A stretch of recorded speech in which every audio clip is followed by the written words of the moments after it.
Ooh, hey, I can't do it. Okay, well, let me. How's everybody doing today? Y'all good? ah! So there's a lot of pearl clutching going on right now, and I am clutching my pearls. I've literally, I can't even. I have never literally clutched my pearls this tight ever, like maybe ever in the history of the world. And I think you all know exactly what I'm talking about. I think you all know. I think you all probably saw it. Didn't you? Be still my beating heart. Khloe Kardashian had on one of the foremost UFO experts in the world to talk about how he summons the UFOs. And I can't even get over it. Maybe you guys thought I was talking about something else. A different podcast? I don't know. It's difficult to say. There's just so much pearl clutching going on right now. Oh, never again, never again. You know who's saying never again right now? That actually kind of makes me laugh a little bit. Because I endorsed him for so long, and I love him, and he's absolutely brilliant. I have 3 of his books. And do you know who Dr. James Lindsay is? Dr. James Lindsay was one of the authors in what was called the Grievance Affairs, where they were pointing out how modern academia had gone so completely nuts with things like postmodernism and like stuff that came out of the Frankfurt School that they submitted papers to these journals that were just complete gobbledygook. And the papers were accepted in many cases. So by like the prestigious journals accepted these papers that were complete gobbledygook. I think even in one of them, I think that they even took verbatim a section out of Mein Kampf, which is the book that was written by Adolf Hitler when he was in jail to discuss his war against the Jewish people. And when he came out, I think we all know how that went. So James Lindsay is going, never again is happening now. And I think, okay, let's be honest. I think that the pearl clutching is actually happening because of a guy named Ian Carrol, who was on Joe Rogan just a couple of days ago. And when he was, I shared a clip from it, really highlighting like the kind of stuff. So this guy's let's call him a modern day conspiracy theorist, aka critical thinker. But see, the problem with critical thinking is if you say the wrong thing, or if you say thing that the people out there who appoint themselves guardians of the status quo, if they get triggered by it, well, they just lose their cotton picking minds. Even cotton picking, I can't even say cotton picking because somebody might say that's a racist slur. No, I'm just saying, like, it's like if you're out in the hot sun all day and you're picking cotton, it doesn't matter what color you are. If you get heat stroke, eventually you're going to get a little bit delirious. That's what I'm saying. And it seems like a lot of people that have been in the heat of the spotlight for a long time are getting a little delirious because the things that they try to say, the things that they try to use, the phrases, the ways they try to get people to think that this giant structure that we live in is super real and super important. And you don't trust the experts are the only ones who really know, and you need to listen to the experts, and we've been listening to the experts for way too long because and again, I don't know what day it is today, but it was almost 5 years ago now that it was the experts who lost their minds and thought it was okay to just like start lying to us about everything all the time for the greater good. Do you remember that? Because I remember it seared in my mind because of how insane it all was, and how at first I said, well, I don't know what's going on here, but we need to like chill. But then I kept, because my son, I've told this story many times, my son has asthma, allergy-induced asthma. I was actually very concerned for his safety. I went to the hospital, I got some puffers, I said, please, my son, like, I don't want him to have to go into, like, I was concerned. They fooled me. With their propaganda. Like, I was like, oh my gosh, novel respiratory virus, it came from See, I was ahead of the curve. I was seeing like people saying, "Oh, we think this escaped from a lab in Wuhan, China, where they were doing gain of function research." And so I go, "That must be bad." And I went to like all the conspiracy back channels, and I was listening to what people say, because when people are able to speak in the conspiracy world, they explore ideas that are not vetted by the status quo gatekeepers. Status quo means the window of acceptable conversation. And the status quo gatekeepers are the people who assign themselves as people in the news or political commentators or just like whatever, people with influence, people with a platform, that say this is okay or this is not okay. You can't say that. And right now, that gatekeeping function is blown wide open. And people like Joe Rogan blew it wide open. So even people like Khloe Kardashian can have on Stephen Greer and talk about aliens.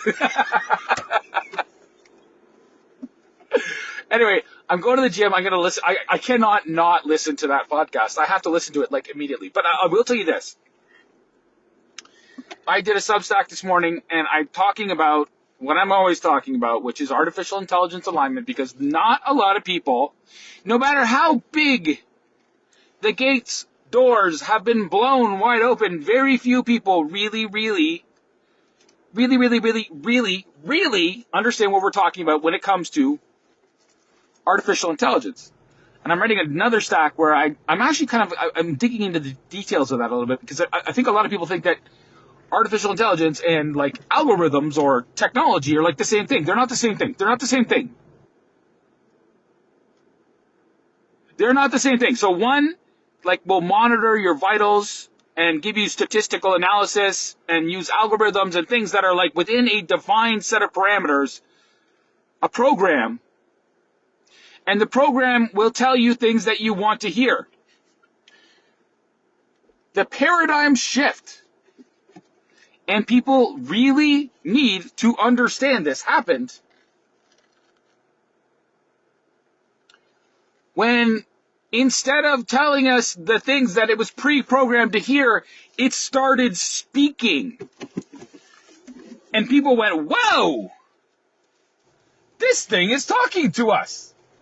And there were earlier attempts at it, lots of them. I can't remember the name of it. Was Sophia? No, it wasn't. I'm probably getting them confused now. But there was an earlier program that this guy developed, a computer scientist guy developed in his lab, and he to test it, he had his receptionist sit down and like try to have a conversation with it. It was only like a few minutes before she's like, "Can you get out? I'm talking to the computer." But I can tell you that what we're talking about here is not that. And so when people try to say that, oh, you're just talking about statistical analysis and somebody found some really clever way to associate different types of words and groupings, and then like if you say this, then it's prompted to do that, that is not what's happening. That is not what is happening. I'm telling you right now, that is not what is happening. What is happening is completely different. It's newish. It's something that changed the way that the modern scientific world even seemed to think about what they think about how evolution happened. Okay? This is really important. Not only evolution, but the Big Bang. The Big Bang, everything, boom, exploded, and all of a sudden all this matter started coalescing, and then all of a sudden some of it, crawled out of a pond because of a lightning strike, and then all of a sudden it started eating and fornicating and reproducing, and then all of a sudden we had like small animals became bigger, and then all these different kinds of animals, it's everywhere. And then it started thinking, that's the moment. Do you see? I know there's like little pieces of it, sort of like the receptionist talking to the artificial. Wasn't sorry, my mistake. The receptionist talking to the machine learning algorithm in the professor's lab. That's the way that animals and plants and different dynamic systems speak to one another. They're like feedback. If you do this, I do that. It's transactional. See what I'm saying? You do this, I do that, I do this, you do that. And then, so there's like communication signals that they can communicate on like a rudimentary level. That's not the same thing as having agency. Okay, what is agency? Agency is when you see the world as it is. You can make a mental model of it, but the mental model outstrips your natural proclivities or your instincts or the things that just pure stimulation from the environment causes people to do. Like if I were to close my hand on my door, I would still go, ah! Okay, that's kind of a pre-programmed thing. I could train myself to not do it. But if I feel pain, I react. That's not the same thing as having a mental model of the world. And that's where everybody gets it all screwed up. And because they had it so screwed up, because they wanted it to be true, their idea of like evolution explains everything, they also now are looking at the world of artificial intelligence arising out of the complexity of the machine. We just put so much information in there and all of a sudden it started making sense. It became a million monkeys typing in a million typewriters that wrote all the greatest works in collective history. No! That is not what happened. Instead,